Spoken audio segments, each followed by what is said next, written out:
your seat, light it up, let's unwind. Kevin and Kerr bringing topics of all kinds, from cigars to sports, family and more. Everyday stories you'll want to explore. So take a puff or ponder away. Join the talk, it's the highlight of your day. Puff and ponder where the sparks ignite, conversations blazing day or night. Tune in now, let the stories take flight. It's the Puff and Ponder podcast, where we get it right. From fast cars to last night's game, family laughs or today's big name. We've got the topics, we've got the vibe. Stay tuned in and enjoy the ride. So lean back, relax, take a break. Kevin and Kerr got the chat you'll appreciate. Puff and Ponder, the show that's great, where conversations ignite. Don't hesitate. What is going on, everybody? Welcome to the Puff and Ponder podcast, where conversations ignite. I was in the middle of renaming my rabbit airs. I changed the thing, so I was distracted. I apologize about that. I'm your host, Kevin from Cigar Prop. Joining me, as always, co-host Kerr Viajante, Stogie Road Cigars. What's going on, Kev? Oh, not much. It's another day of cybersecurity. Of hardening. I got a message yesterday from my the company that hosts my website, like, hey, this one IP address is fucking hammering your website, thousands of requests a minute, and they're like, hey, do you want us to block that? And I'm like, yeah, if you could do that for me, I'd appreciate it. You know, like, no human can type that fast, right? So all leads back to my Google account getting compromised. So hopped online, with my AI agent Ash. What's going on, Henry? Wigwag Workshop. What's going on, William? What is going on, brother? So reached out to Ash, and I'm like, hey, Ash, this is what's going on. So I had a bunch of stuff. He had a bunch of stuff for me to do, and so I did that. And then today we finished up and got my website super hardened now. And I tell you, it's, that's one, they always say, like, web developer, that's going to be one thing that AI is going to replace. I tell you, from having my website for 10 years, with running into these last few issues, I mean, I would be thousands of dollars into the hole if I was paying somebody to do all this, and it would take weeks, because you got to get in the queue of them, and, did all of this stuff. I mean, it cost me like $140. I did have to download a new plugin for my website for a couple things, but yeah, a couple days. VPN? I have a VPN on my phone and my desktop. Do you get a paid VPN or free? I do a paid. It's one of the less expensive ones, but I have it rotating around, just so nobody ever knows quite where in the world Cigar Prop is, so kind of hiding my location a little bit, but yeah, it's I think we're all until the next one. It's one of those things. You don't know a vulnerability on your website until someone tries attacking it, and thankfully, I've got a good web hosting. I have my own servers. I don't share my servers with anybody, and it's nobody's ever, knock on wood, and nobody's ever gotten into my site. But at the end of the day, even if you did, who cares? I don't keep any customer information other than name and address. Right. It's, my credit card company, who's way more hardened than I can ever imagine. They store all the credit card information on their site. So, even if someone got in, who cares? Yeah. I mean, obviously I care. I mean, they could take over my site, but yeah. But there's nothing there that's going to be detrimental, deleterious, or freaking, even my own personal banking information and credit cards, right, I don't keep stored on my own site. So I could always, if they got in, I just go over to my hosting site and be like, hey, lock it down, and then they would just shut down the servers, and that'd be the end of that. Well, dude, it has been quite the journey, but you know, I think, like you said, you don't know where your weaknesses are until someone exploits them or tries to, and then you just tighten it up a little bit That's or it. a And then, lot. yeah, or a lot. Yeah. Luckily mine is just a little bit here and there, and then I'm going to, had a consultation with an estate attorney. I'm going to be 50 next year. It's and I don't have anything planned. Nothing. Care. Do you have all your ducks in a row? Care? Are your ducks wandering around like mine were? Ah, fucking, I got. First of all, I got to have ducks in order for them to be in a row. But no, no, I have some part of my insurances and stuff are structured a certain way. But other than that, I mean, Well, if I I mean, I if found I out I die, I'm like, what about you? I yeah, mean, hey, make sure Kevin gets my Calibri cutter, desk cutter. yeah, you know, uh, um, I had two life insurance policies with no beneficiaries, and I still do. Everything has to be done by mail.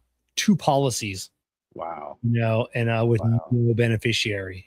So that gets caught up in probate. Oh You my God, yeah, they're know, fucked. I wanted to specifically, which I don't care. People know my business. I had to specifically disinherit my son from, from everything. Just where he is at in his space in life right now. Maybe that'll change, but right now, he just yeah, just not in a good place. So, my daughter, boy, if Jessica and if we die like on a plane, my daughter fucking makes out. I got one of them policies. If you die like on a plane, you know, Hmm. it tenfolds. Like an Uber or a taxi is like threefold. Yeah. It's a death and dismemberment policy. So being a mechanic, I wanted a dismemberment Oh policy. yeah, I'm sure. Yeah, you Yeah, get freaking. yeah, I don't lose much for like a finger or get much for a finger or a hand, but I lose an arm. I get some coin. A leg is Yeah. more. Wow, you get to count it with one hand. Yeah, ever since I was in pharma, there's always that insurance that goes along with your company. And the company's Yeah, yeah, is if you die, you get paid X amount. If you die while working, it's double. And I'm always yeah, like, listen, here's a deal. If yeah. you find me dead, drag the computer over. Here's my password, username, password. Put my hand on the keyboard and be like, I don't know. He was checking his email and just fucking Yeah. fell over. I don't know what happened. It was like 3 a.m. He just decided he's like, he woke up and said, "Oh, hey, I forgot to do something." And Yeah, yeah, that's that what was happened. I told him, like, just fucking open up that laptop. Here's the username, password. Hey, before we get started, what are you smoking tonight? I am starting off with a Sinistro Mr. White. You I've know, got I got a Tatuaje, a Perdomo, I got a CAO all lined up. it's funny. We did not plan this at all. It was a 50-50. Mr. White or the Desflorado. Oh, look at that. I almost chose Mr. Gold. So So I literally had Mr. White in my hand, and then I got this one because I wanted to talk about this Vitola, because this is the one that you similar to the one that you caused a lot of controversy online, which is with the that's not quite as like not quite as bad. not quite as that one. I wouldn't clip I because was going to that's ask not you that. See, that one. Kevin, That one's not pump as your bad. brakes. Yeah. This is a Yeah. Q&A. You don't get to Okay. just A the whole time. Yeah. Okay, it's I get interrupted enough here at home with someone trying to figure out what my fucking questions are going to be. I don't need it here. This is my sanctuary. We already know what your fucking answer is to this, so there you go, Kevin. Yeah. So you wouldn't, not at all, not even a little bit of a cut. You'd risk that one. No, not at all. That one's right. not as what was your? I remember I thought we had this before. Like when it's super pronounced, like the one I had. Do you cut it or do you let it go? When it's super, like when it comes down to like a tip, Yeah. I will cut it. I do. I mean, I think that I get the idea, whatever freaking stories are told about it. and I have lit it so properly and freaking carefully smoked it. It ruins the smoking experience if you don't at Yeah. least cut. And honestly, I cut about to this, maybe a little bit bigger, a little bit symmetrically larger of a surface. Once if it comes to a super duper tiny point. Yeah, and for people listening to the podcast, it's called the Hemingway tip. So it comes down to like just a tiny little nipple, and people will argue, "Oh, you're changing the flavor of the cigar."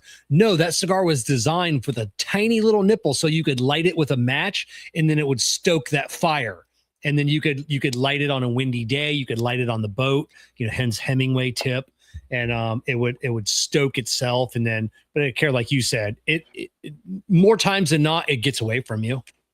Oh, it does. It starts to look like a freaking like those cartoons when the eyeballs would come out of the head and had all the freaking veins. Yeah. It like the burn just kind of goes in. It looks like the top of a volcano looking down. It just starts to go in all sorts of directions. Yeah, it's absolutely ridiculous. So good. yeah, other than that, like I said, if it's like a like the brushy foot or anything else like that, like I said, I obviously you leave it alone, but like that tip wasn't designed to add any flavor, No, to the not. cigar.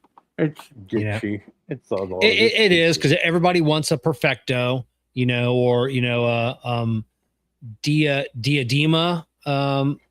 There's like a couple different terms for various. I think the diadema is when it's fat in the middle, and then or it's fat at the tip, and then it comes down to like that little point. So what's going on? Haze Gray Cigars. Haze Gray. So yeah. No, I mean, listen. It's one of those things where, it's. I'm in the same boat you're in when it comes to that, 100%. I get it, but it's just I've had one too many of them get away from me. One too many. Yeah. I could probably count on one hand how many that I actually, it did not burn terrible. Yeah, it's not even a size I buy. Because they're always like they're always like limited editions, so they're always more expensive, and it's just not something that that I buy. I had Arturo Fuente Hemingway short story. It was great with the sweet tea. I used to drink the shit out of sweet tea vodka. I'd go through 1 or 2 bottles a week. That stuff was fucking dangerous, 20 years ago. See, even that's when hair got a little way out of it. Just when hair even got away from me, and it's you also got to be, I don't know. I don't believe the story of that tip. I don't know. I think it's just bullshit. You want to know why? I think it's just why is that?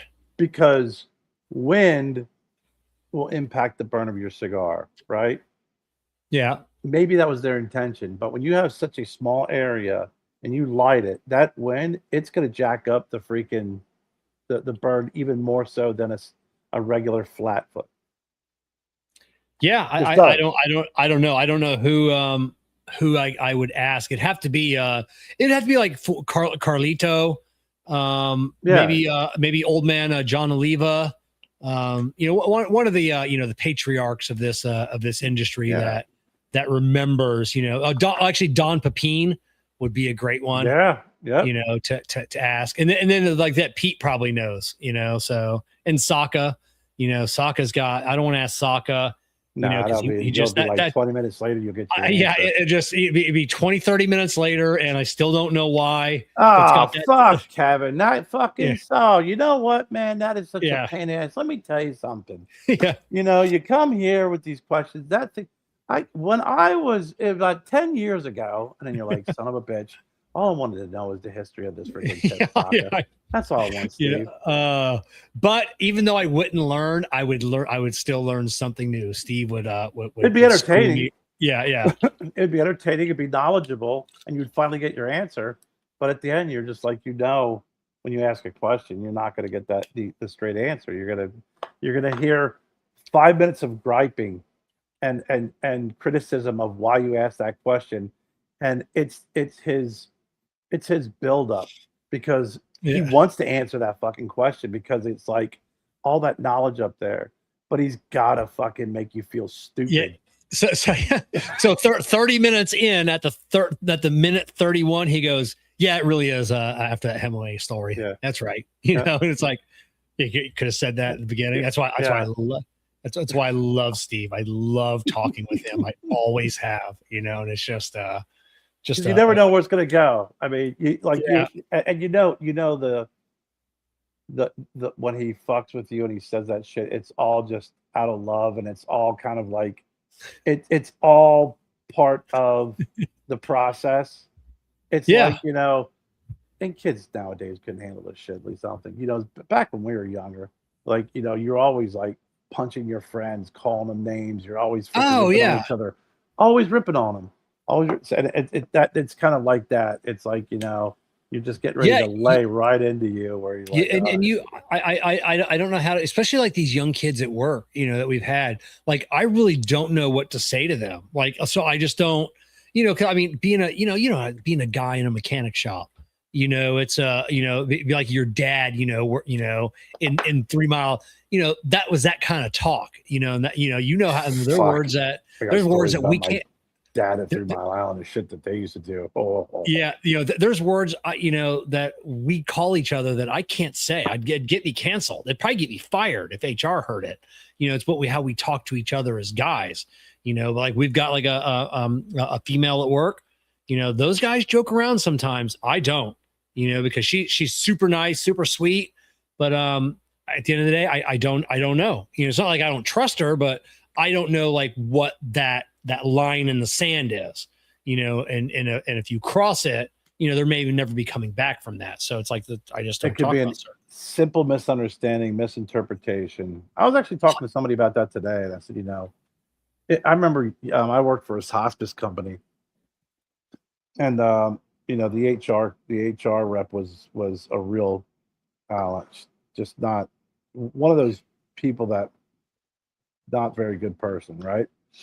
And the guy I was working for at the time, you know, he did something. He stood up and like fixed his pants, like, you know, and he was talking. He said something. She's just like, hey, you know, that's not proper. You're showing male dominance when you do that. Oh yeah. And it's like, fuck, you know. So whenever I would talk to this person, and I still do it to this day, I make sure that, because, you know, I'm a bigger dude.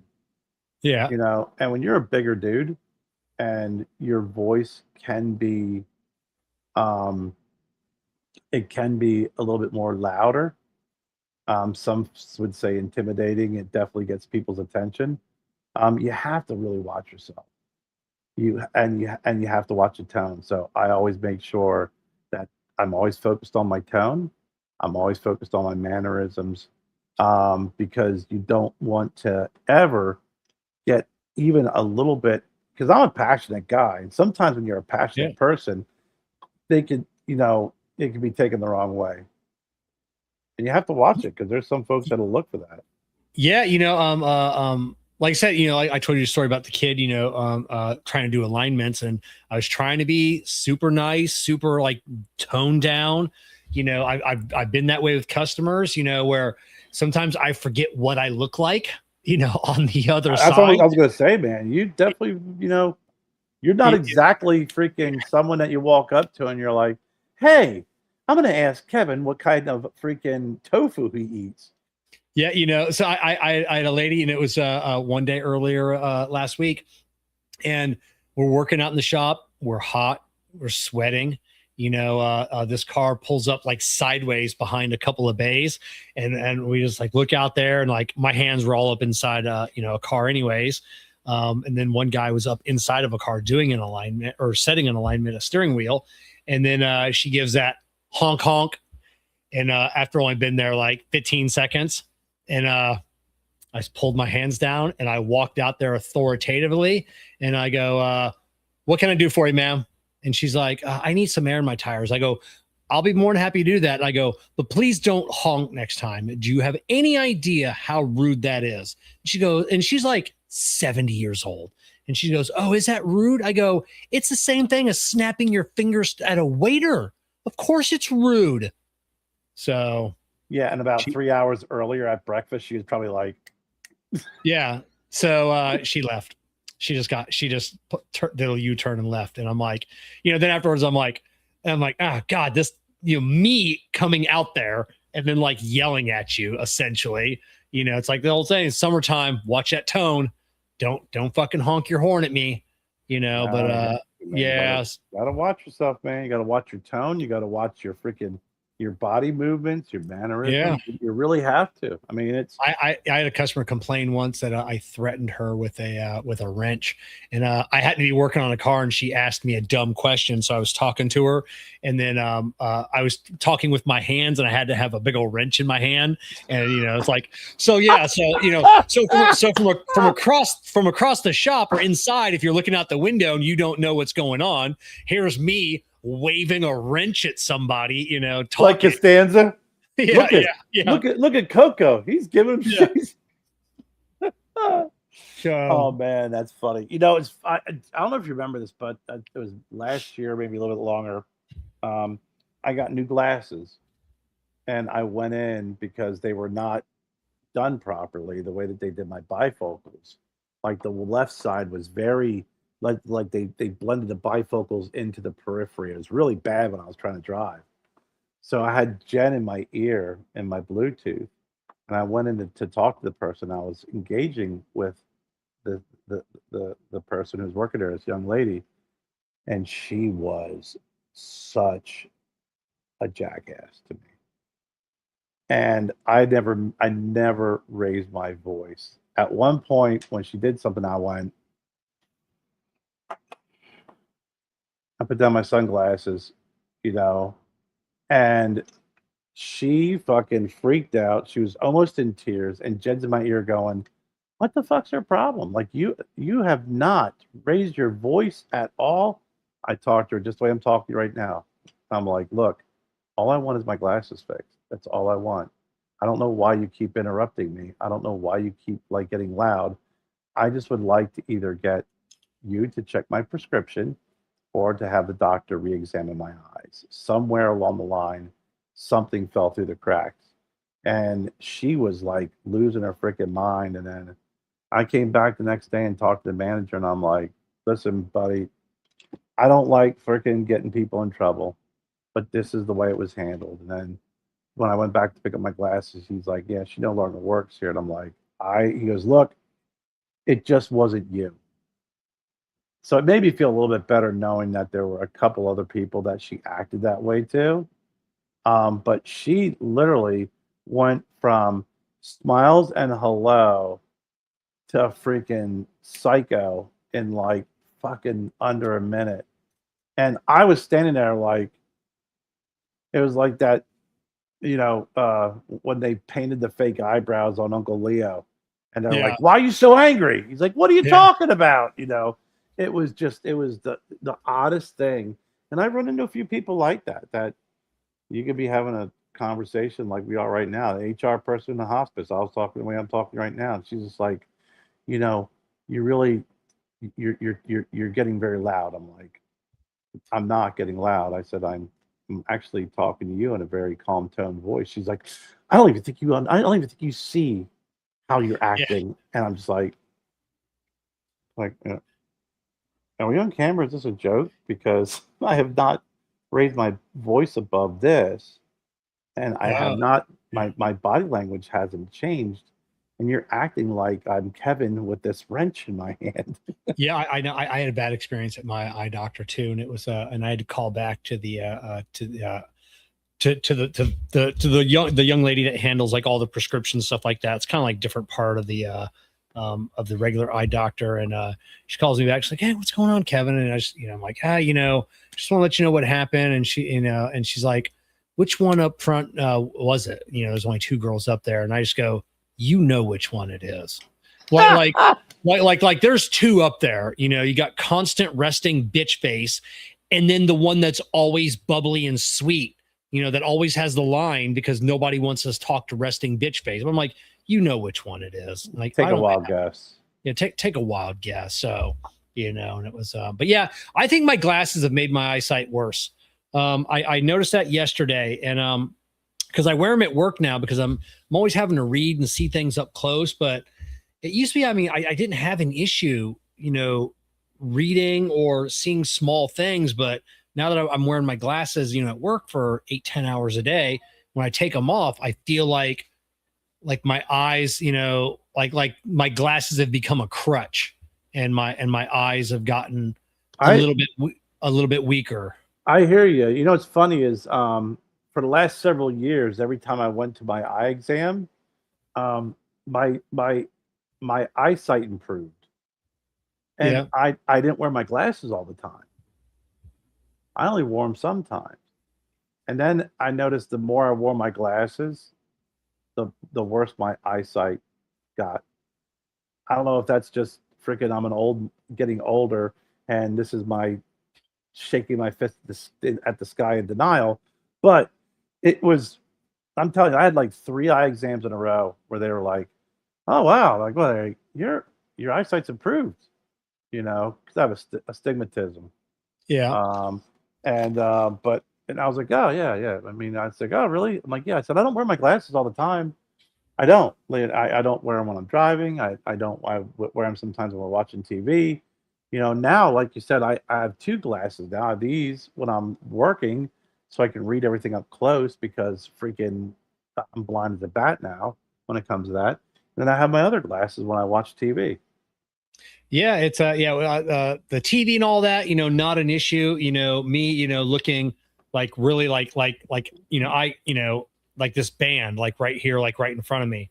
Like I have to like squint, and then if I really and I can like change the cones in my eyes and really concentrate, and I can read it.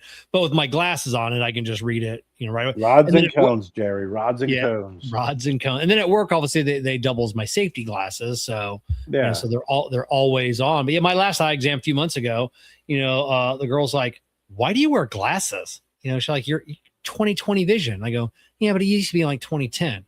It's gotten a little, just that up close, super up close vision." But yeah, it's and I'd heard, which I don't believe, anything Gary Brecka says anymore, but Dr. Gary Brecka, okay. He's like Joe Rogan and Dana White's like doctor, and he does all these famous people. He's not really a doctor, but he's, I don't know. He just a lot of quack stuff that comes out of pseudoscience. But he did talk about, one thing that some other people talk about, like vitamins for your eyes, then eye exercises that you can actually, reverse, needing glasses. Exercise? Yeah. So yeah, they're like, like make a real small thing with your fingers and then look through it. And it's it's kind of crazy if you do it right now. Like some of the comments we have, I can read them because they're far away, but they're still like a little blurry. But as soon as I make like a little tiny thing, they are crystal fucking clear. Look at that. No wonder. You know what? I think they're must bullshit when they have those little farmhouses and stuff when they that's interesting. I'd have to imagine the eyeball is a really crazy organ.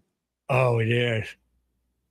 I had a friend who worked for a pharma company that used to sell products, and they had to study the eye.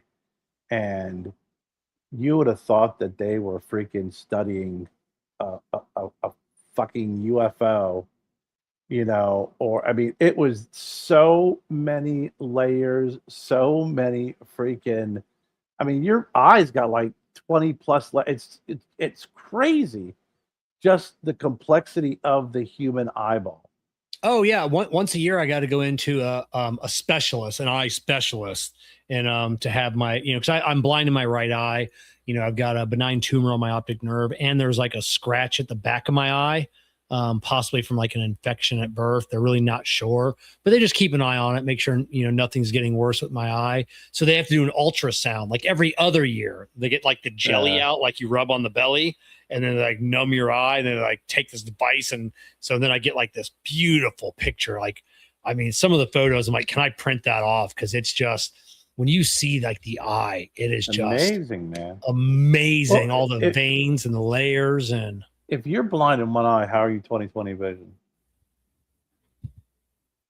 Well, yeah, yeah, exactly. How are you 2020 vision? You're 20. So yeah, 20, just Okay. 20, All right. just I just want to make just sure we 20. understand that. Yeah. You kind So of, but yeah, so it's not getting worse. You know, at least the eye is still there. So if something possibly happened to my left eye, you know, there's a chance, because they never wanted to do anything, especially with the tumor, you know, because it hasn't grown in my entire Right. life. You know, I used to get MRIs every few years, and but they don't want to touch it because, you know, everything's interconnected. You know, Yeah. there's a chance I could lose it completely in my left eye. You know, so there's always that in the future. Say I poke my left eye out, you know, it's like they're like, well, fuck it. Let's just go in there and see what we can jiggle around with that right one and see if we can't get you something back. See if there's a wire loose so we get that freaking tightened up. You can see out of his right eye. Yeah, that's it. And that wouldn't that be weird? I couldn't even imagine like seeing going through your whole life as the left eye. And then, which reminds me of the a lady I was watching an interview with her a couple of years ago. She went from having 2D vision. Everything was flat. She didn't see anything in 3D, 3 dimensions. So it was like a South Park cartoon for her whole life. God, She's driving one day, almost gets in a wreck because instantly the world became 3D for her, and she freaked out. And yeah, just they don't know what happened. Her brain just switched something on in the middle of a drive, and she started seeing the world in 3D. And I'd probably vomit. Oh, I don't even know. You know, it'd be like, you know, like when we put on a VR headset, like, and everything becomes like ultra, you know that, you know. So, but I'm always curious how like you and Jessica and the people see the world, because I know I see the world different, you know, because with one eye I don't have the depth perception that everybody else has. So I just wonder how much different the world looks like to you guys than it does to me. Yeah. Listen, the world sucks. You only get to see 50% of it, so consider yourself lucky. Yeah. And then he had to get an ultrasound, being has a fatty liver. You should try intermittent fasting. It helped me with my no, I don't think that works with the fatty liver, but what's that? William said he had to get an ultrasound because he has a fatty liver. Had a fatty gut. The intermittent fasting worked for that. So well, no, that's a completely different story there with fatty liver, but I don't know. Yeah, I just had a friend of mine donate part of his liver to his daughter, and she and I didn't know how reading into how fast the liver is the only organ that regenerates. Yeah, you don't need much either. Yeah. Oh, you don't? No. They just cut a little piece off your liver. They freaking pop it in there and then boink. Oh, right. So don't take. I thought it took like half of his liver or something. They really. Yeah, I mean, I don't know the percentage of the size of the liver, but I know that it's not like, hey, what's up, Bones? Hey. It's not like you're going like, you know, it's not like you can take part of your kidney and put it in there. It grows. You got to fucking take your kidney, put your kidney in there. Liver's like, pop part of it in there. Now, do they attach it to the old liver, or do they just cut out the old liver completely? Because I know on the kidney they leave the other kidney in. They don't even take it out. Yeah, I don't know. Yeah, I don't know. Yeah. I don't know much about the liver transplants. I'd have to imagine that they'd have to get all the liver out, because I mean that's a vital organ, and you don't want any part of that necrotic, whatever the problem is with your liver, you know. Yeah. And I don't know. Yeah, I don't know if they attach it to the one that's failing, or whatever they do. You know. Yeah, I don't know. You know, who knows? On that donation, I just had to sign up last week, renew my for my bone marrow, since I'm on the national bone marrow donor list. I just had to renew that and, you know, agree to stay on the list for another year. Yeah, it just says that they remove the unhealthy liver, the diseased liver, and implant the healthy organ, the donor organ. Yeah, and just reconnect the major blood vessels. What do you just? What do you just plug and play? You know, it's just I mean, it's freaking I medicine amazes me. I mean, it is pretty much a plug and play. I mean, it's all they do. Make sure that there's blood flow in there. The miracle of modern science. It's You need just often estimated about 25 to 40% of the standard liver volume. oh So you man. could end up giving 25% of your liver away. So you could, God, and that regenerates, and you can just keep giving that shit away. That's so Yeah, yeah. might make some money on that. 40% of the Yeah. left load and up to 50-60% of the. So yeah, I mean, Yeah. No, I'll tell you what though, it's it's some of those who is it the guy who's the Crosby, Stills and Nash. Yeah. He's the I think was it Crosby, the one he went through 2 livers. Really? Yeah, yeah. And when it's due to your own vices, alcohol and stuff like that, you don't really get bumped high on the donor list unless you're fucking Crosby. yeah, unless you're freaking David Crosby, Stills, or Nash. Yeah. So yeah, exactly. Yeah, I mean it's Yeah. it's pretty crazy how they got that on there. Oh yeah. Look at Bones dropping some liver transplant knowledge on us. Oh, right on. Yeah, thanks, Bones. Bones, did you ever go and get the I showed off during the 4th my Liberty coin that I got made with the copper from the Statue of Liberty. Did you ever get that, Bones? Oh wow.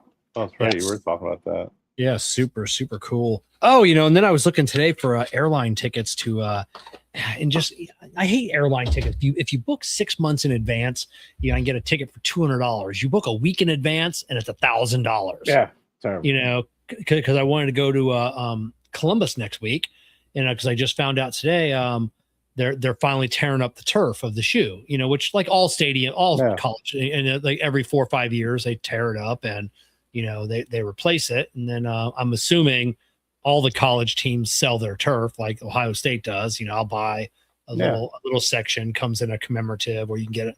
It comes like 10 different ways, but they have a program going on for the next 2 weeks, starting today, I think. And you actually go, and it's only $100, but you go to the stadium, you get a tour, throughout the whole stadium. They get, talk about the stadium. Then you go down on the field and you get to watch them tear apart the turf, reinstall it, all that. And then you walk away with a piece of turf. And I'm like, oh, fucking super cool is that for $100? Because I pay $100 for my section, like when I bought it last time. But of course, airline ticket, $1,100. Yeah. It was almost $900 for an airline ticket. And then I'm like, so I have to stay the night, so there's a hotel, next thing you know, like this whole fucking trip, $1,500 for this trip, and $1,500 for a piece of freaking turf that you get online probably in a couple of weeks for a couple $100. Oh, it'll be anywhere from, depending on it'll be from $49.95, and it goes all the way up to about $100. So depending on how like the last one I got was like 60, but it came in a box with the grass in it, and then they have some where you can just buy a chunk of the grass and then you mount it however you want. Another one, like last time, they mounted it in like a shadow box, and they had a schedule of the team schedule for that year. That one went for good money, and then this one will go for good money because these are both national championship turf years. So obviously those, and then if you get a color, like green's the cheapest because there's so much of it. Yeah.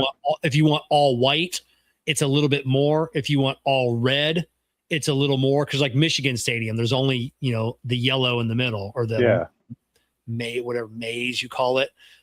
Same with Ohio State. There's only scarlet in the middle. Yeah. So it's more expensive. Yeah. So, they just got freaking a big roll of freaking green shit from Lowe's with some guy with a can of spray paint. Yeah. Oh yeah. $200 for Kevin. Yeah, I see your AD step down, after some more shit went down there in Michigan, man. It's just it's just a shit show over there. It most certainly is, man. I'll tell you, dude. It's it takes a lot of work to get that jacked up. So, the coin school, I bought a knife for my dad, made from salvage military from the USS Missouri, stationed in Hawaii. My grandpa and my dad. Oh, how cool is that? I was in when on the battleship New Jersey a couple years ago for the Red Meat Lovers Club, the event, and we went up the day before. Or actually, the second time I went by myself. Jessica came with me the first time because I was on crutches. Second time I went up by myself, and I did the tour this time.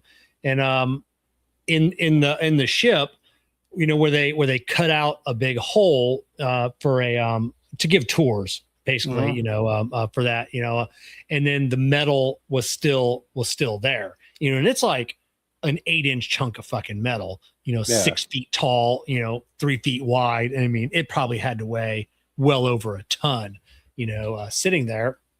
And someone asked, why did they keep the metal? And then the person's like, I really don't know why they kept we were just talking about this before. Yeah, I said, like the pre-nuclear, like that, and but he says that, I'm like, I want that metal now. How cool would that be to make something? If you get a 1-ton chunk of metal and you actually were able to you'd have to send it to a refinery to have it flattened. All the knives you can make, like, that would be super fucking cool is to have. He's got a knife from the USS Missouri, just anything like that, the metal. Oh yeah. So I was watching some guy online who got a hunk of metal they found he got it because it didn't have any type of historical significance, but it was a hunk of metal that was Viking metal that they found in a Viking, an excavation. And he mixed it with, it was probably more like a 60-40 mixture, 70-30, but he mixed with other metal, and I got to find the other video, but he's going to make a knife out of it. Out of Viking metal that's like a couple thousand years old or whatever the hell it is. It was pretty cool how he's doing it. Yeah, because I watched a story on the swords that the Vikings carried, and the ones that have like a certain hallmark, they're made from one specific sword maker, and which was, world renowned, but at that time, regionally renowned for having like the strongest swords. They did like the metallurgy on it. They don't know how, like back then, that they had fires hot enough to infuse like all of these different, carbons and whatever together to make a sword. Thor would come down, the god. Yeah. Thor would come down, but yeah. So yeah, watching, some of the stuff on the Vikings on just the technology that they didn't think that was possible, like the little crystal that they would, that they said that they could see, read the stars and navigate. And they always thought that was a myth until they found one, on like one of the longboats that, you see, they'll, dig them up and they find the hole and they found like the crystal, and they're like, son of a bitch, it works. Do you think, did they test it to see if it does work with the stars, or do you think it was just one Viking who was very knowledgeable of the waterways, who's just like, watch this. Hey, I'm going to navigate us and I'm going to use this. And he fucking bullshits his way. Yeah. That was probably, that'd be funny. That would be hilarious. But I would like to see, them, test those items, because I know it is pretty cool, because you could always tell. I think we were talking last week about the big sandstorm, because they can say, okay, well, when the pyramids were made, here was the star alignment, and that's how they can tell the way that all of the areas in the pyramid are pointing at this constellation, pointing at that constellation, because they can actually do that. I've seen Mike deGrasse Tyson, Neil deGrasse Tyson, talk about his criticism of the Titanic. Movie Titanic. Yeah. They changed it in the director's cut. Yeah, James because Cameron of the stars alignment. Yeah. Oh, that was great. That's funny. So I gotta get some feedback from you. Yeah. I'll expect criticism, but there needs to be feedback. Okay, this story. So I probably would say maybe a couple of months ago or several weeks ago, um, we were told by Jennifer's dad and stepmom that their neighbors found two dogs while they were hiking. Now, freaking hot as balls out, right? Somebody left them in Pickens, South Carolina, where it was. I wish I knew who did this. They left these two puppies in a cage in the woods. Oh, Didn't even let them free and try and fend for themselves. Left them in a fucking cage in the woods. These people just happened to be hiking, and because there's waterfalls and stuff up there. Found them, brought them home. The one dog they thought was brown because of all the shit and mud. They finally washed him. He's white with black spots. The other one's black. yeah. Cute puppies. They're mixed. Looks like they got some husky and some German shepherd, whatever. Adorable puppies. And they're looking for a new home. So, as you can imagine, when said puppies are looking for a new home, who gets tapped? Us, because Crimson would be really delighted to have these. Oh, look at them babies. Yeah, they're a little bit bigger now, but they're still, they're still, very, very cute, very adorable. So we always talked about, getting a second dog for Crimson. I think Crimson is like the Joe of dogs. Like, he's used to being spoiled. She's used to being spoiled. Yeah. Right? So we're talking about, getting one of these dogs, right? The black one listens. He's ornery. He's cute. He plays. The white one, the black one, is super cute, but is a little bit more reserved and laid back. Jennifer's doesn't want to separate them because they are brothers, and obviously they've been through a lot. It'd feel horrible to separate them. So the conundrum is: do we get one puppy, or two puppies, or zero puppies? Yeah, zero puppies, and then you can separate. They say it only takes 30 days, and then they don't remember their siblings, or they don't miss them anymore. But then you see, like, at the 1 year reunion or 2 years, they seem to remember each other and they play. But after a month, those dogs are going to forget about each other. You think? Yeah, I think so. So I think zero puppies is off the table. I don't think that's an option, Kevin. Yeah. You can't have 3 pups, Kerr. You fucking with your job and working from home, and Jen's so busy. What the fuck? Because Jen doesn't get 2 more puppies. Kerr gets 2 more puppies.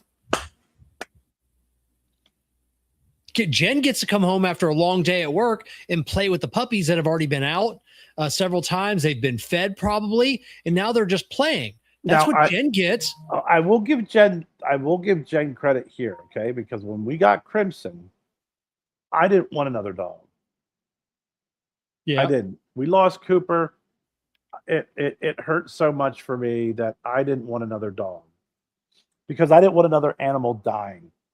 You know, my brother had passed away. I didn't want any other thing I loved or person. I didn't want any living freaking being in my life dying. But you don't get a dog for you, Kerr. You get a dog for them. Well, hold on. This gets better. Yeah. So I told Jen when she got the dog, I said, "You're taking care of the dog then. That's your decision." And Jennifer got up with Crimson, took her out every night, middle of the night. I freaking laid there in bed, stubborn as shit, because I was like, I didn't want the puppy. So every morning we have our routine in the house. We wake up, I go downstairs, and I start making coffee. Jen comes down, takes Crimson out to pee, comes in the house. She starts getting ready for work. She feeds the dog. She goes up and feeds the cat. You were on baby hours, Jen. You were. I make coffee. Once I make the coffee, I make sure Jennifer's vitamins are out for her. I take her bag out to the car, and then I come out and I smoke a cigar. Jennifer comes down, takes Crimson down to the cul-de-sac and back, which I should go with them. Really, I should. I'm just like, fuck it. I'm sitting in my chair, smoking a cigar. But they walk down, do the cul-de-sac walk, come back. She goes and poops, and then comes back. Bob's your uncle. So Jen does take care of the dog. Now, if we get another dog or dogs, obviously I would be going along with, walks and stuff like that. But yeah, when she went to work, yeah, the Crimson was here. Yeah, three dogs is. And she'd spent. I mean, it was a lot. I mean, but hey, I just want to. There's that USS Missouri knife that nice. he was talking about. Super badass.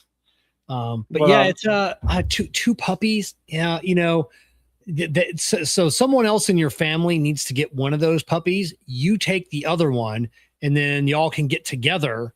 And we've already tried that. I got a bunch of play chicken dates. muds for my family. I mean, it's like that's not going to happen. So we're still with the dilemma of one or two puppies. No, it's either one or it's none. There's no such thing as two puppies. Three dogs? Get the fuck out of here. In 2 years when them dogs are bigger, you're gonna have three big dogs running around. Get the fuck out of here. All right. Yeah. No. Next Monday's show, I'm gonna be like, hey Kev, look at these two puppies. Yeah. Yeah. No. It's you're gonna be like they will forget all about each other. It's not gonna be a thing. So it's either one puppy or it's zero puppies. That's a problem. Like I said, we went out to dinner at the new Indian place a couple months ago. And then we just went out there again with my daughter, on her man a month ago. But we went out to a new ice cream place. Right next door was like this puppy place. And Jessica's like, can we go in? I go, no.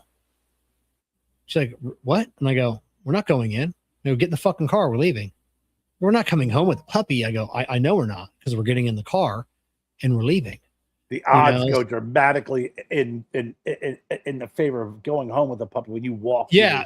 So last time we went out to, like a month ago with Amber and Bobby, we went to the same ice cream place, and then the puppy place, and Amber's like, I'm going in. I'm like, yeah, they're closing in 2 minutes. So she goes to jiggle the door. It's already locked. And the lady let her in. I'm like, yeah, you guys can go in. There's no way you're getting a puppy. Jessica's like, they're not coming off a puppy. They're going to tell you to come back tomorrow, and by that time, the puppy is already worn off. So yeah, go in, have fun, fucking browse around, because I know you're not coming back. So yeah.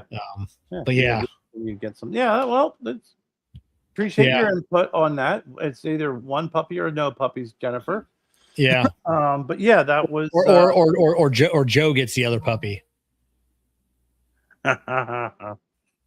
That'll stay with you from here on out. Exactly. 4 dogs and 2 cats. Yeah. Get 4 dogs and 2 cats. That's crazy. Yeah, Jen's already. We talked about possibly getting fencing in some area of the backyard and everything else. And I mean, listen. Now you're spending money on a fence. And it's got to be a tall fence, because I've seen how your backyard slopes down. And it's just it's just now it's a puppy and the shots and the vet. Now you got to buy a fence. And so what you're saying is that if I get 2 puppies after a week, I'm gonna be like, I kind of know why they left those dogs in the fucking woods. Yeah, I don't. I'm not a religious person. I don't believe in heaven and hell. But there are times when I hear about what people do to animals that I wish. I'm like, I hope that there is a heaven and hell someday. Because if there is, like I said, I know I'm going, but at least I get to watch. You're going where? Yeah, if there is, I'm probably going. I don't believe so. Obviously, I'm going to go to hell. If there is a heaven and hell, But we talked about this before, and we've. After about 5 questions in, you believe. You just don't want to believe. You just don't want to say you believe. But at least in my fiery pit that I'll be in, I'll get to view the special place that hell has for people that fucking abuse animals and to do things like that, because there's a special, I agree, torture that those people deserve to leave. You're a psychopath I mean, there's no such thing as, oh, we I couldn't afford to keep them. You take them in that crate and you drop them off at a fire department. Fire departments don't take puppies, by the way, but the fire department will handle it. You drop them off at the police station and you just leave. Or you take them to an animal shelter. Dude, you live in the South, man. I have never seen more freaking wandering dogs in my life since I moved down. You just drop them off at somebody's doorstep, and then ring the door and go away. Those people are gonna, I'm like, oh, hey, I got a couple puppies here. Someone left. They're gonna take it to the freaking Humane Society. They're gonna they'll take them to the Humane Society. Do the right thing. But to leave them out in the woods in a cage, horrible. You're a psychopath. I would love to meet that person. I know that because I'd like to meet them in your woods. Shove them in a cage and freaking put them out in the woods for a little bit, see how they like it. No, I'm not a big fan of people who treat animals poorly. They're just not decent people. I mean, they just aren't. They're not, No. And how you can even go home and get a good night's sleep and wake up the next morning and not just be like, oh, what happened to them puppies, that I left out there. It's just usually people like that, Kevin, what they'll end up doing is they think of it as funny and they tell stories like it's a joke. Like there's people who freaking put cats up, and light them on fire and watch them run.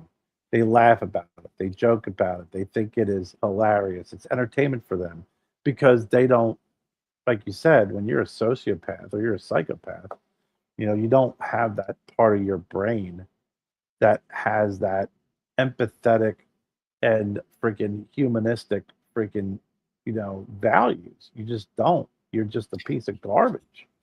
Yeah, it reminds me of that video, and people will show, and people will call Putin, Vladimir Putin, a psychopath and has no feelings, and then someone will post a video of someone I forget what it was, like gifting him a puppy or something. They were up on stage, and the person was this guy was holding the puppy up by the scruff of his neck, holding there, and like Putin gets out of his chair and like runs up and grabs the puppy from this guy, that was holding it up, and I'm like, there you go.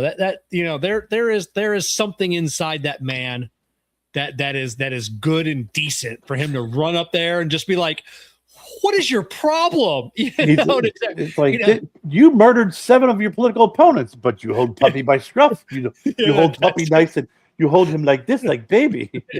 So I always think about that one. Like, he's not a monster. He appreciates puppies.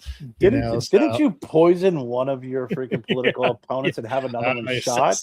Several. Yeah. Hey, listen, but you hold puppy like baby. Yeah, that's it. He wasn't a puppy.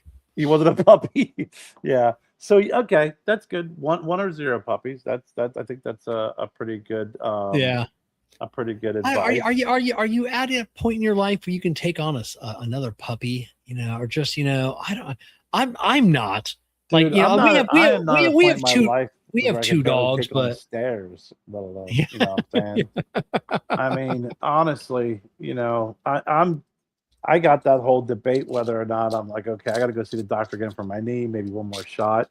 When can I start thinking about a possible knee replacement? And the advice is always do it when you're younger, so you can, recover better and faster. And I'm like, well, that younger component of the sentence is either next to me in the car or it's in my rear view mirror. So what are you smoking there, Kev? I'd rather not say, just in case I don't like it. So I'm giving it a shot. One of them fancy cigars that has all the little, the I thought it was going to lead into my next conversation, but I don't want to put you on the spot. Yeah. Well, I'm not saying, so it's a cigar from Kiki Momo. Like I said, just in case, like I said, I got halfway through and I end up having to put it out, because it's the first one I've smoked from him in a really, really long time. So, I just didn't want that out there, but, to hell with it. Cause I forgot, I said, you just did an event at Bourbon Barn. Well, he did an event at Bourbon Barn and it's right down the street from us. So I support Bourbon Barn. So I stopped by and, I met Keith, the owner, and he's a super nice guy. I mean, You know, So and he was. You sent me. He's not the guy that was on the chair. no, he was with him. Okay. He was with him. Oh, okay. Okay. You know, but super nice guy. You know, and they're like, well, you know, he brags, he's a little bit arrogant. I'm like, dude, I mean, most cigar makers have a little bit of that in them. Come on, I mean, you know, I'll give a little grace. Nowadays, it seems like that boutique cigar maker has that chip, because they developed this cult following, which is something that's only happened really in the last like 5 years. It seems like these smaller, maybe more flamboyant out there cigar brand owners, you know, have they developed this cult like small following, not like a James Brown, James and Angela, that have like, and same with Skip Martin and those guys, they have like this huge cult following, tens of thousands of people. These smaller brand owners will have a dozen people that fawn all over them, and just and I'm not saying Kikimoku is that way. I've just noticed that, with a few of these, and they become something that they're not in their head, But I did go down to the event. Like I said, a super nice guy. We were shooting a shit. He's like, he goes, hey, I know you, I recognize you, and I was like, oh well. I said, well, we're at PCA last year, I said we also do, a podcast with Kevin. And he's like, oh, okay, yeah. He goes, I know you guys. So he knew us from the show. Well, knew me from the show. He recognized and knew you. Obviously, everybody knows Kevin. Yeah, because I'd reached out to him a couple times about doing the show, and he ghosted me, so I gave up. Yeah, but he lives down in Greenville. He lives here in Greenville. I guess he said he was down in Florida for so many years. He's originally from New York. And I smoked 3 of his cigars. Yeah. And I got to tell you, he gave me his new release. And I messaged him and I told him, I said, it's a Habano. Had some really nice, real nice flavor to it. It had some construction issues. Now, it comes wrapped in paper. You see how those cigars that come now wrapped in newspapers? Oh, right? yeah. I've got a few of them. Yeah, Brad over at Zeal did a lot of those in the paper. Yeah, and I've smoked a couple of them, and I've noticed that if any of that glue gets on the tobacco and that paper, when you take it off, it automatically, boom, it's automatically going to negotiate the construction on that. So I messaged him. I told him that it was a closed foot. Like I said, had really, really nice flavor. Had some construction issues. Then I smoked his cigar. I got to find the name of it, but it's very fanciful designed, crisscrosses. He said it was really, really high. Someone gave it some high scores. Mine has stars on it. Yeah, no, this one didn't have the stars on it. I have his catalog over there, but I smoked it to the nub, burned my fingers. Perfect. I mean, and when you see like barber poles, dealing with barber poles for years, you automatically kind of start off with there's a potential for a bad burn. It's always going to be a wonky burn. Oh yeah. Right. Whenever you talk, you see, like the triple wraps, the different ones like Blackworks makes and stuff. I saw this cigar and I'm like, I don't know, man. This one's got the potential, but it did not wonky. It did not. It burned perfectly. It had some really great flavors to it, and it smoked well. And then I had he has a new flavored cigar. Yeah. And it was solid, great burn. And I'm not much of a flavored cigar smoker, but it was coffee flavored, Java. It had a little bit of vanilla to it. But it wasn't overwhelming. It was actually out of a lot of other flavored cigars I've smoked that were in that class of like the Java, the chocolatey flavor. This actually had spice to it too, so it had more spice. So it's almost like a spicy hot cocoa. Yeah, to me, with some coffee, but 2 out of 3. not bad. And the reason why, like you said, when it comes to smoking cigars, I give the feedback to the folks. I normally won't say, "Hey, this cigar is shit" or whatever XYZ, um, because if I've only smoked one, Yeah. I mean, I've smoked one of my own and had a bad experience, and I think to myself, what if the first time someone picked up a Stogie Road cigars or picked up a freaking Trash Panda cigar, and that was their experience? You think, damn, you'd want them to give you another opportunity to smoke a couple more cigars. It's handmade, shit like that's going to happen. So I always give the benefit of the doubt when it comes to construction. If it happens more than once, if it happens freaking 2, 3, 4, multiple times, at that point there's a pattern. Now, one cigar I always call out that I've had 80% of the time I smoke the cigar, it freaking canoes, and but I smoke it because the flavor and the cigar is fantastic, and that is the La Gloria Cubana Spanish Press. Yeah. That cigar is fucking awesome. That Oh, cigar is yeah. just fantastic. But 80% of the time, I get horrible burns on it. Yeah. And I always call it looks like a V-neck sweater. One side Yeah. just burns, and I spend time freaking trying to correct it.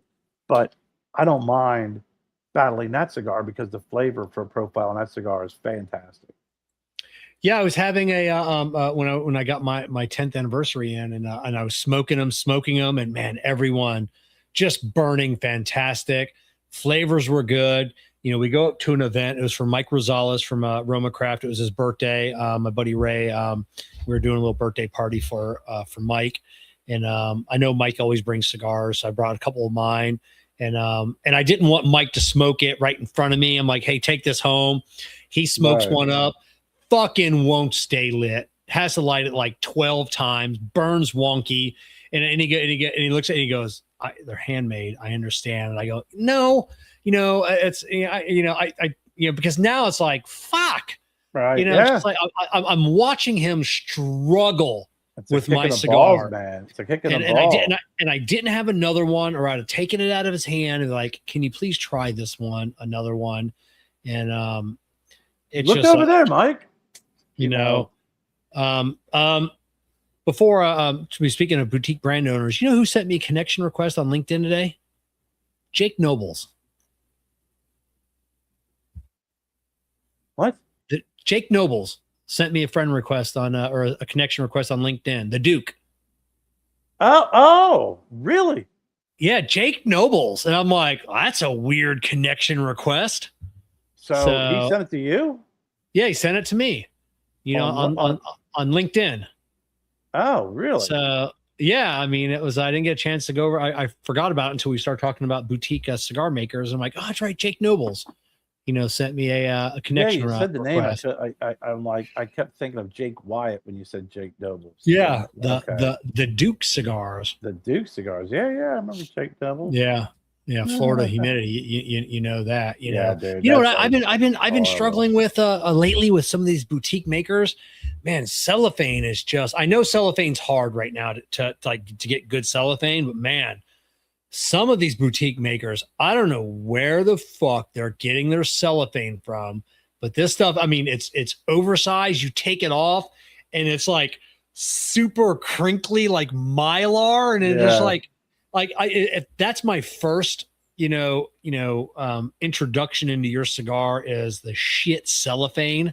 That just, I don't go into the cigar thinking a whole lot. It's just then you take off like a Tatois, or not Tatois, because you didn't put this in cellophane, but like a Dunbarton or Foundation or whoever else, and you just this beautiful, elegant cellophane that form fitting on the cigar, folded over flawlessly, and then this other crinkly bullshit. It's so crinkly, my dogs come out. Like what's that sound? What's that sound? Because is that a potato chip bag? Yeah, that's it. Crinklies equal snackies is what we say. You're starting to sound like Sanj. Yeah, it's but the loose stuff, and it's the oversized. That's like it's the oversized. It just that's just what it's like it's not even form fitting of the cigar, and it's just Do you it feel it like doesn't. do you feel like it's like that guy's like I want to get the Magnum condoms and you're like Yeah, no yeah, no yeah, no it yeah, ain't gonna yeah. work, it ain't gonna work. That, that's it, and it's just like the super loose, and then yeah, it's that's your first introduction to the cigar is a super loose cello, When and the it's cigar you could bang yeah, the edges of the cigar inside the cello, not a good yeah, sign. yeah, exactly. So I don't know. I just it's been irritating me lately. So, but I know, like really good. I mean, that these makers, talking to a cello maker, they have cornered the market, literally Hmm. cornered the market on this premium cello. It's but yeah, Well, I got to tell you, like I said, good event. It was a shame it was just so hot outside because they don't have a oh lounge. They oh, have an that's right. You're saying outside. that they have an outdoor. That's right. They're in the midst of developing a lounge, and these Yeah, guys at Bourbon Barn are fantastic. They got the money, but they do shit right. They don't do shit yeah, half-assed. And when they said that they're going to put a porch out front, I mean, it's freaking beautiful. yeah, But it was like when you go outside, it was like, first of all, you're not going to be comfortable because it's so fucking hot. yeah, Secondly, you don't want to have your cigar being smoked when the freaking humidity's that high because, like you said, it's going to be like freaking, it's going to be soggy within 5 or 10 minutes. So I did bring them home and smoke them in the lounge here. But um, you know, uh, there's I got there. It was I think from like 2 to 6 or something, or 3 to 6 is what it was. I showed up around 3:45. They had a decent little crowd there. I mean, I think that the Bourbon Barn um, um, is going to be. Uh, I can't wait to see where they are in a year from now. yeah, Because they are way different than the typical liquor stores that you show up and they have.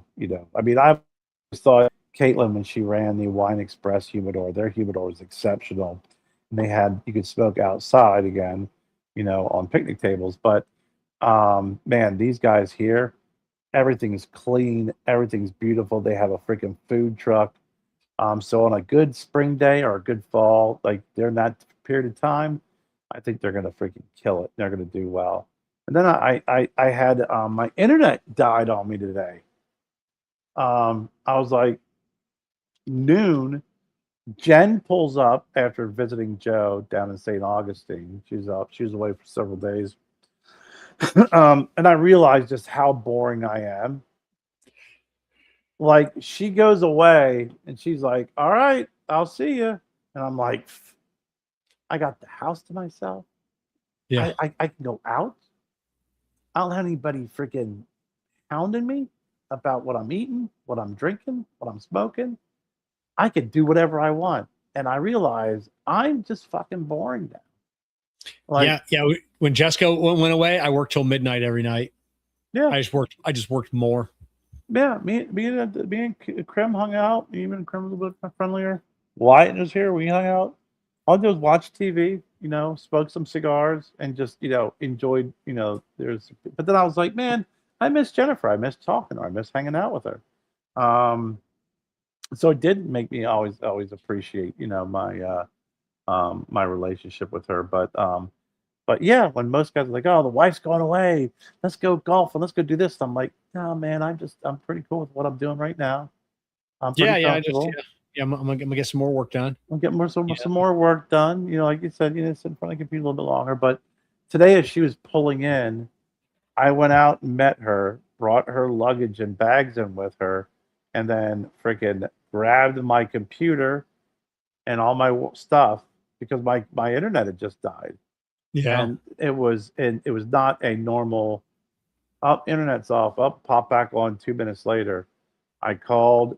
They acknowledged that it was down. There was no freaking time frame when I was going to get corrected. And we're really busy right now. So I hopped in the freaking car, drove down to Noble Leaf, got to see my buddy Adam. Um, I said, "You guys got internet?" He's like, "Here's the password." I said, "Perfect." I walked over, freaking threw my freaking screen on a chair, rearranged everything, and sat there and smoked a meat carita while doing work. Hell yeah. And it was nice and cool.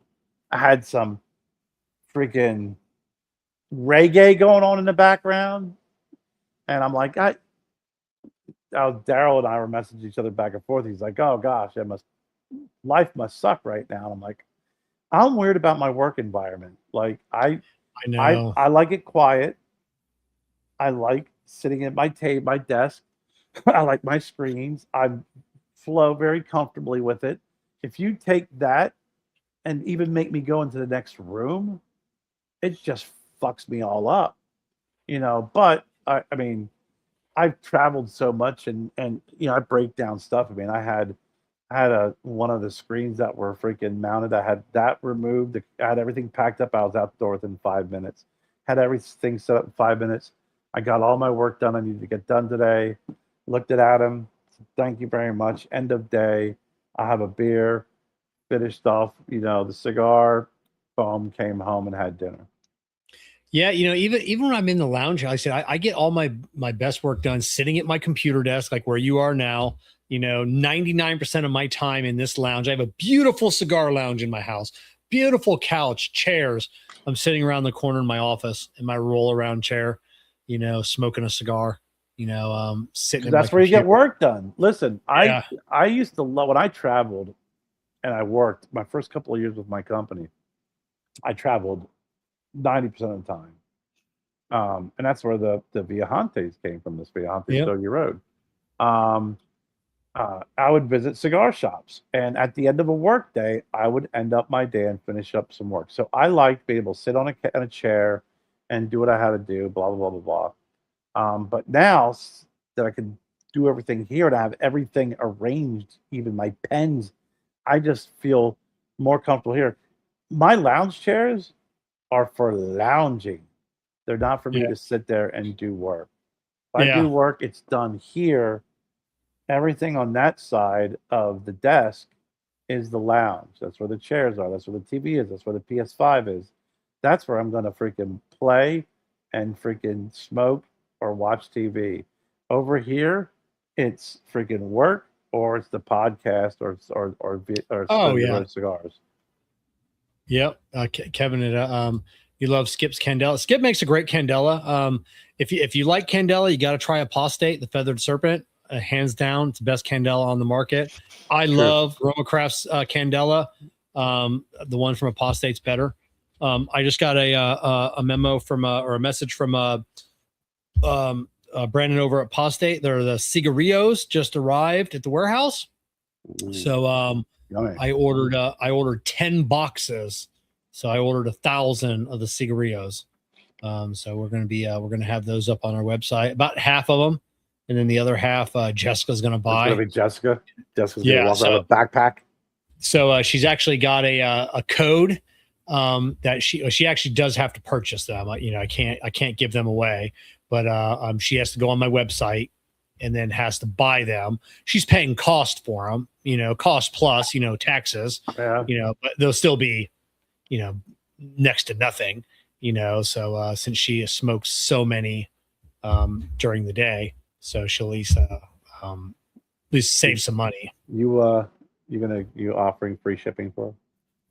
I always offer free shipping on all my items. I don't charge for shipping. I work that into the price of the item. So, but yeah, so she'll be able to purchase online using her credit card and then walk out to the lounge, grab a handful, however many she wants, and then you know, you'll charge her $5 extra to take a picture with cigar prop. Yeah. I mean, see, actually, you don't commission this one here. What's interesting about this, and you know, who am I to argue with Skip? He's freaking, you know, he likes to argue first and foremost. Secondly, he's very knowledgeable and freaking good at what he does. Oh yeah, I never judge his opinion or his facts on cigars at all. No. But I think humidity is just it's bad for all cigars. I will disagree with smoking cigars in general, but it's specifically Candela when it's cold. It's a thin wrapper. Yeah, And cracks when you super easy. Yeah, horribly, I mean, I have had that and Connecticut's too, man. I mean, yeah, there's some other cigars that are a little bit tougher, a little bit stronger, like San Andreas, Mexican San Andreas. But I've smoked it. When you have that humidified tobacco and you light it and hot air travels through it and it heats up a cylinder, the case around that cylinder, that is the wrapper, is very thin. Boink, just yeah. So fucking cracks and there, shatters. yeah. At times when you pull a Connecticut out of the cello and like you'll nick the end of it, and you're like, oh boy, because it's like rice paper. You're like, oh, I better be careful on this one. You know, it's just You're some done. Connecticut's are like the same Candelas. It's just like super thin and Have to just be so easy to very crack. And careful. you know, Yeah. it's but yeah, Well, then when you get like into zero humidity, oh, I can only imagine, you oh know, that yeah, of but that when it's being an cold issue. out, man, that's why, like I like the short robustos, some of those dog walkers that they call them. Those are great for freaking when it's cold out, Yeah. or you get something with a little bit more of a more hardy, um, uh, s- uh, wrapper, can withstand that freaking cold, from the heat traveling through it. But man, anytime fucking I've ever tried to do a candela when it was cold out, disaster, disaster, Yeah. disaster. And Yeah. and, and I've and been, there were other candela companies, just not the ones that we had. It was other companies that have candela cigars. oh, oh yeah. You know, I've been hooked on, like you said, like the little dog walkers, the Black Label, Blackworks, Rorschach. I've been Mm, fucking hooked on those lately. The little 25-minute smokes, man, so packed full of flavor and spice. And their man, coffin nails are good too. yeah, I love But that coffin work. nails are just a little too short, you know, just I have a hard time smoking those, you know, because I want something more than 10 minutes. Yeah, no, You know, those, I'll fucking chain smoke those things because they're so yeah. good. But like you said, you need more. But the Rorschach, that Matt Arlen from up at Ned Cigars in Newtown, Pennsylvania.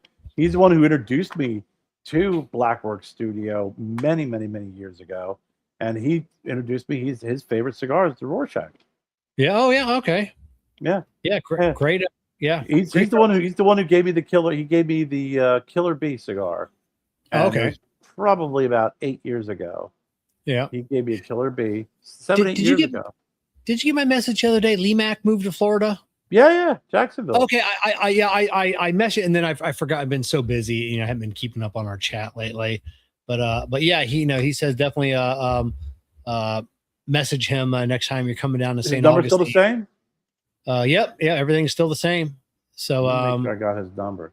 I'll make sure I freaking just don't show up because the last time I tried to hug him, he didn't yeah, recognize yeah. me. So yeah, moved out of Maryland, you know, been there forever, retired and You're you gonna have to know, forward me his number. You know what? I gotta tell you something's really weird. Is this happens to me often, and you're gonna blame it on the iPhone, so I'll take it for what it is. Um, Numbers have been removed from my phone, really. and and I know I'm not crazy because a very good friend of mine who I worked with, and I've known her for 10 years, and we communicate frequently. I got several, maybe about 7, 8, 9 months ago, something like that. I got a message from her, and it was the number that said it may be blah blah. I'm like, what do you mean it may be blah blah? And I looked through my freaking my contacts. It was no longer in there. So someone like Lee Mack, I had his number, not in there because we messaged each other back and forth, not in there. Oh, super weird. It happens every once in a while. I'll be like, I'll go look up someone's number or someone will call me and I'll be like, what the hell? I know I have your number in here. Nope. Can't explain it. Can't explain it, Kev. Yeah. I have this little hat sitting here and I forgot to mention it. I designed these little cigar rests that look like hats, little flat hats. I designed these for this one's black, so it's hard to see. That's the Crowned Heads logo. Okay. That's embossed in there. I sent a bunch of these to Miguel Shodel, the national sales manager, and John Huber. Got these, and he sent me a message earlier, right before the show started, like freaking out, like those are so cool. And I'm like, yeah, you guys are hat guys, so design those for you. So keep on the lookout. He says he may want to get some of these as some giveaways. Nice. So super cool. Very good. That's up there. It's a freaking cowboy hat you made for Sinistro. Yeah, I did. Did my for us. All-time favorite, man. Yeah, Love that. Oh yeah. Yeah, you have some things that you've created that are freaking. The thing that you sent me. That's one of the best I've seen. Oh yeah. I can't wait to see. That's to see that. That should be down. That should be releasing. They should be releasing that any time now. It's that supposed was to be for like hands down one of the coolest things. There's your last cowboy. Yeah, the last cowboy, little cowboy hat, cigar rest. Yeah, it came out super. That one came out cool. Your freaking revolver. Yeah. That thing is super cool. Yeah, I need to get some pictures because I had AI create a website for the 3D printing, cp3dworks.com, and I haven't done anything with it yet. So, but I need to get some photos of the things that I have 3D printed for the cigar industry and in general, throw them up there. The No Intendio, that was fantastic. But this other thing is.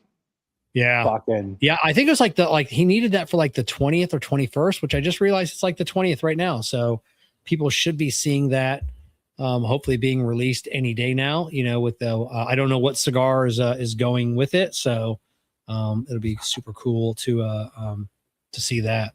Yeah, that was definitely super. I can't wait for that to be released and we could talk more about it because that's pretty fucking cool. Oh yeah. We'll get that person on the show and talk about the cigar and the release and everything else about it. Oh yeah. Yeah. No, good stuff, man. But I guess Jennifer just messaged me and said, "Too late, Kevin. Too late with your advice." Oh, you got both dogs? You poor bastard. Too late. You didn't have it. She only asked you out of courtesy, anyways. No, she made that decision before she even talked to you. I will tell you this, that and you know me, I'm fair. I like to play it up a little bit and goof around, but I'm fair. First, when we got Crimson, I had no say in it. That was actually, it was not only a surprise, but it was against what I wanted, which really caused a little bit of a strife here in the homestead. I ain't gonna lie, but no, not these puppies here. I kind of was going back and forth with my head and my heart, and then also my time. Like I said, when I was making a decision based off of my time, the dogs are 0. Yeah, no, when I'm making a decision, you can't say your head. You can say your heart because your head knows that you don't need. Your head knows you don't need 3 fucking dogs. When I'm going with my head, I'm saying 1 dog. When I'm going with my heart, I'm going, oh yeah, both dogs. So I was telling her that. I said, that's where I stand right now. I said, and it's a conflict. I said, so, we kind of were going back and forth. She didn't make the decision on her own. It wasn't willy-nilly. And I told her, I said, whatever you decide, I support. Yeah. So as those words are spoken many times, probably were the words on the Titanic when he said, hey, there's a lot of icebergs around here. And he said, I'm going to go full steam ahead. And the captain said, you do whatever you want to do. I got you 100%. I got your back. So, there you go. Yeah. But yeah, no, she didn't. This was not a Jennifer decision. This was definitely one that I was like, hey, listen, we'll figure a way to make it work. Worst case scenario, Kevin will open up his big box outside that where all of his shipments still, and there's gonna be a dog in there. Yeah, and which I'm fine with that because I don't have emotions. I'll just take it right to the shelter. I have no problem with that. Like, yeah, hey, cool. There's a dog here. Let's take it to a shelter. But I say that, but we had an injured bunny in the backyard, and a baby bunny, and I have a problem with small animals like babies. So Jessica either wanted to leave it outside and just let it die, or let Mother Nature take its course. But I made her make a little house for it inside the house and take care of it for a few weeks before she took it to a rescue. So I say that, but but then again, that was a bunny. It wasn't a dog that So, but yeah.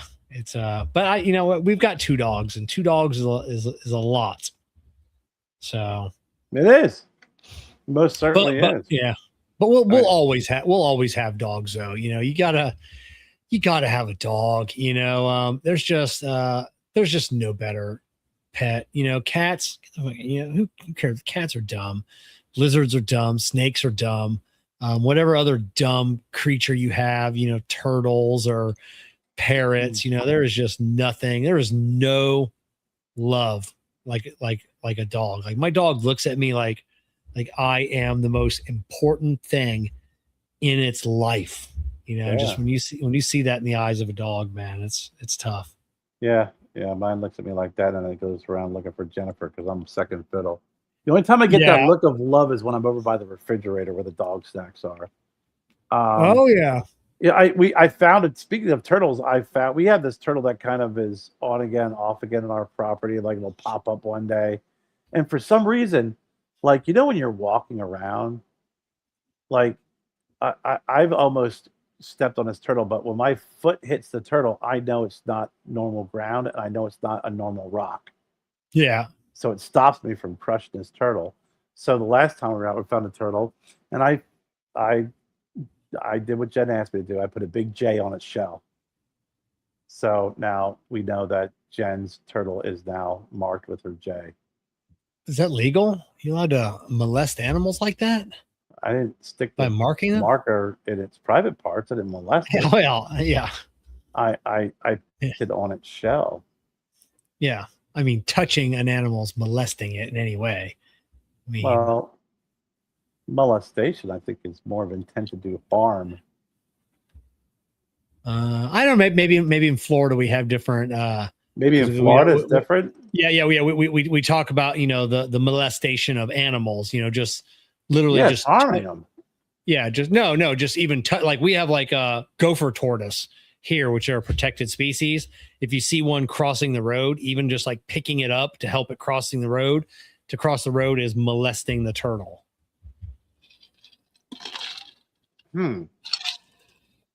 It is broadly defined as an act of subjecting someone to unwanted or inappropriate or harmful advances.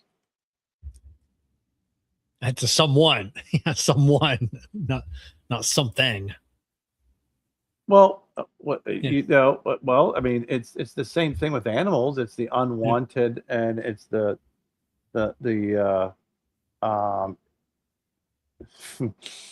Kevin, you really got to go back and check your definitions, because here it's saying that molestation of animals is a term often you describe of animal sexual abuse or bestiality. You are in Florida. We are in Florida. So yeah, that's yeah. Zoo sadism is intentionally torturing or killing an animal specifically for human sexual arousal. Why are all these freaking sexual? Whatever just happened to someone just being a freaking creepy? You need to erase that browsing history, that's just I know, right? I'm looking this up and I'm like, yeah, I'm gonna get 2 puppies. Yeah, exactly. FBI, that's at least you have a show, a podcast where you can refer back to, like, well, at your arraignment anyways, you can you can Listen, refer Cash, back to it. Yeah, I'd say, and then trying to figure out what show we talked about that on. That's something that there's a weekend chore of digging through a dozen episodes. Yeah, and you know what? Probably looking for that episodes. There'll be more charges freaking thrown on by the other freaking episodes. You're like, hey, you know what? We did find that episode that cleared you the charges. However, and then where's this Kevin guy located again? Yeah. We really like to talk to him too. Kevin, I don't know no Kevin. Yeah, that's it. I don't know what you're talking about. I never heard of him. It's a regular show. I don't know. I don't do the side by side. I'm just talking to myself. Yeah. Oh yeah. So yeah, that's I put the J. I did not molest the turtle. For all those who are watching and listening, he was just joking about writing a J on it. I put a J on it. Yeah. I put a J on his turtle.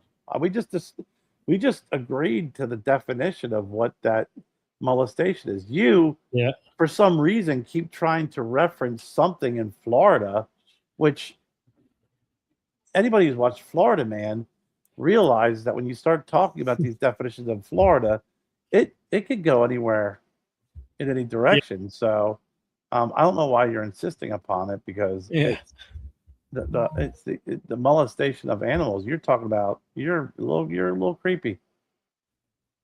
You're beyond creepy. You're gonna be in that spot in hell. My neighbor Ed only sends me a text or tries to call me like once every few months, and it's always on a Monday night, so I told him I'm doing my podcast. So I'll hear from him tomorrow or Wednesday, and he'll say the same thing. I thought you did your podcast on Thursdays. No, Ed. Same thing in the last 8 times you tried calling, and then I message you. So yeah. You know what I miss? I miss getting on Facebook and then seeing my dad comment on like a show from last year. Like, it's live. Yeah. Hey guys, how's it going? Hey. I did that once on KMA. I was an hour deep, and like 12 comments later that I realized this is recorded. Because it was a Saturday, I was at work. I've done that. Hey, so and so's on. So watching it, and then I'm like, you know what? They usually put my comment up on the screen. I always have some witty comments, and then I'm like, what the fuck is going on? And then I'll have to message.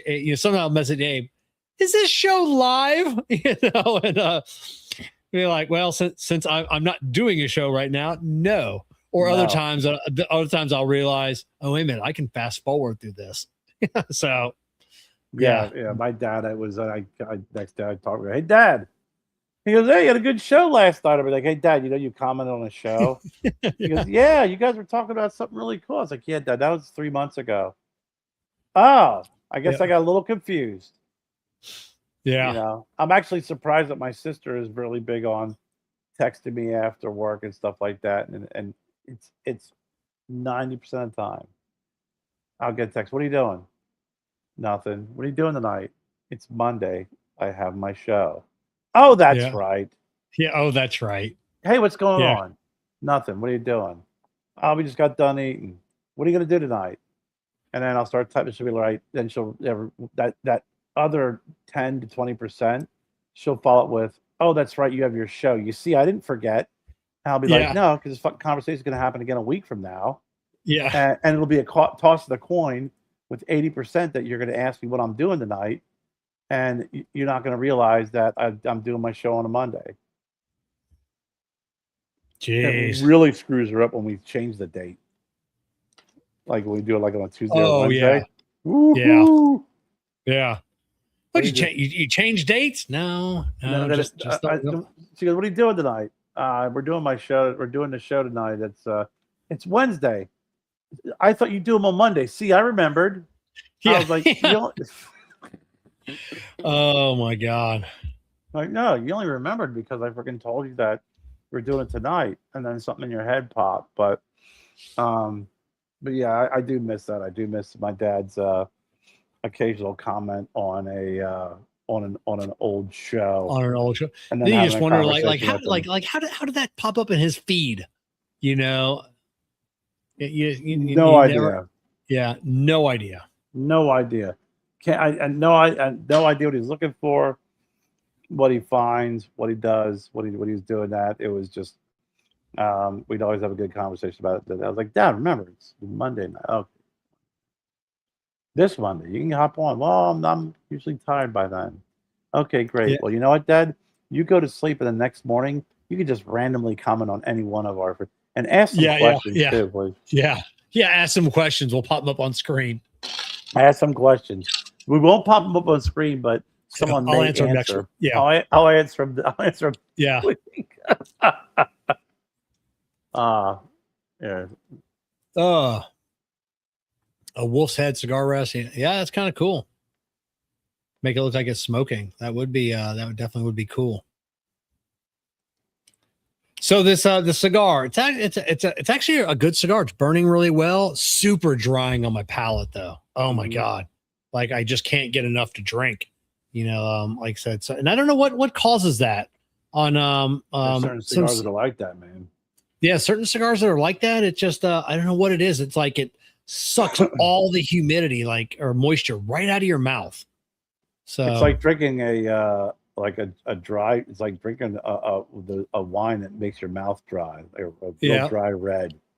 You know, there's just some sort of a reaction, because there's a couple cigars, like you said, I've smoked like that, and I'll smoke and I'll be like, God dang, this tastes good, but man, is it just drying my mouth out like there's no tomorrow. There's some folks who like that. Yeah, I don't know. You know, looks like it's burning pretty good. Yeah, it's burning rock solid. Starting to get a little, just a touch on the bitter side. You know, nothing off-putting or anything. So, I mean, just a overall decent cigar. Yeah, you know, just nothing nothing over the moon, but I mean, it doesn't suck. You know, right. Yeah. Which, for those who are watching for the first time, I know are not really familiar with Kevin's ratings. It doesn't suck is a really good rating. Yeah, decent. It's probably it doesn't suck is probably an 88. You know, if I had to throw a half wheel number on it. So a half wheel number, a half prop number. It's a half prop number. An 88. Yeah. Is that your official score? Yeah, it's like one bite, everyone knows the rules. So one smoke, everybody knows the rules. So I'll throw this at an 88. An 88 for the first smoke. You smoke a couple of them, it may go up or down. Yeah, it may go up or down. So you don't, you don't know. No, I think that when we did that, when you and Jessica did the blind reviews, the blind 5, I liked our ratings that we use on that. Yeah, they're pretty solid. I mean, I think it kept things consistent. I was really surprised over the cigars that were sent and the ratings on them. Yeah, I remember one of the first blind reviews I did, which I used to do blind reviews all the time because, you know, the rule was, you know, I didn't know anything about the cigar. I couldn't even pick it out. Just I turned the camera on. I opened up a box and there was a cigar in it from Jessica. I had to smoke it. And then halfway through, she gave me the envelope with the band in it. And then I did a little bit of research. And I tell you, it really opened my palate up to things that I wouldn't have normally smoked. And then one of my favorite ones I did was with one of my viewers had sent me. I can't remember what the Cuban was, but it was a real Cuban. You know, and I know this person well. You know, to know that he had a legitimate source of Cubans. And then it was a San Cristobal. You know, they looked identical, same light shade wrapper, I forget what it was, but in the San Cristobal scored heads and tails, you know, above that Cuban. And that was back when, you know, I thought Cubans, you know, were, you know, I think that was maybe one of my first, you know, really Cubans, and couldn't believe how bad that cigar, the Cuban, was and how good that San Cristobal was. So yeah, they make good cigars. San Cristobal are good cigars. Yeah. Yeah, I've had them since. I've had some really good ones. I've had some that were, you know, just okay. Let's see. Out of the 5-pack you won last week, what was your favorite? And God, that was the cigar prop sampler. No, that was the you won the humidor, wasn't it? William, True. you won the humidor, correct? So I'll wait till he responds to that one. I can't Oh, remember. but you did mention Yeah. the fantastic cigar prop, Essential Yeah, Smoke. the essential smoke samplers. I Talk, know talk, talk to me a little bit about that. yeah, a couple people won those, and a couple people won the no, the sampler. Okay, so you got the cigar prop essentials sampler. Yeah, these are my 5 cigars that I never leave the house without. That was the Crown Heads Juarez. It was the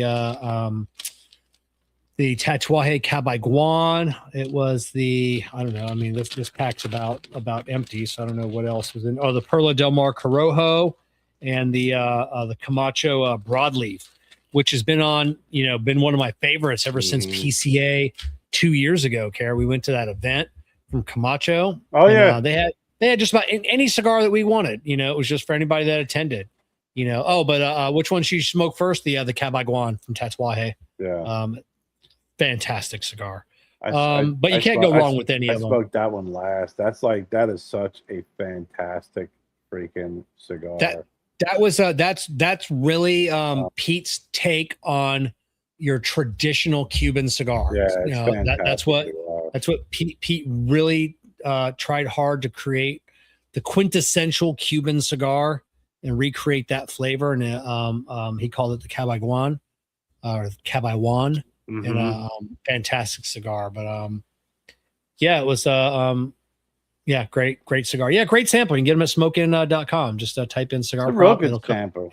It's a good solid flavor profile across. I mean, it's not all Connecticut's are not all freaking yeah, exactly. I wanted something that to spread throughout the day, but like I said, that Camacho broadleaf, man, it was I know we tried that, and then I think I smoked a couple of them that night, and then I took a couple home with me, and that cigar just instantly became, one of my favorites.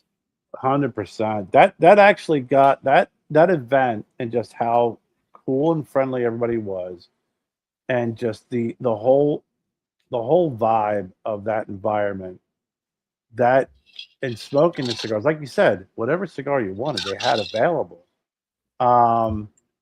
That got me back in. I probably smoked more Camachos since that event than I probably did prior to it.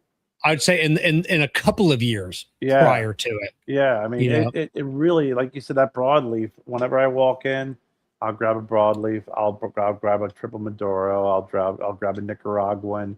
And the Nicaraguan I thought I was gonna love, and it is a great cigar. But that broadleaf blew me away. Fantastic. Hands down, definitely blew me away. And then I was I thought he was almost talking about,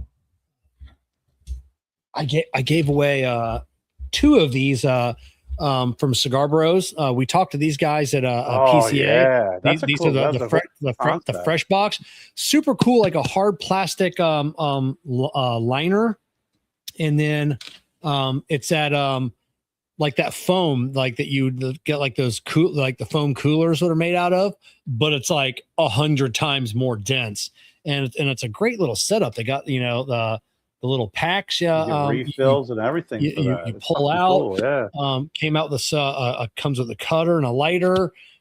They're just absolutely beautiful. The fresh box from Cigar Bros.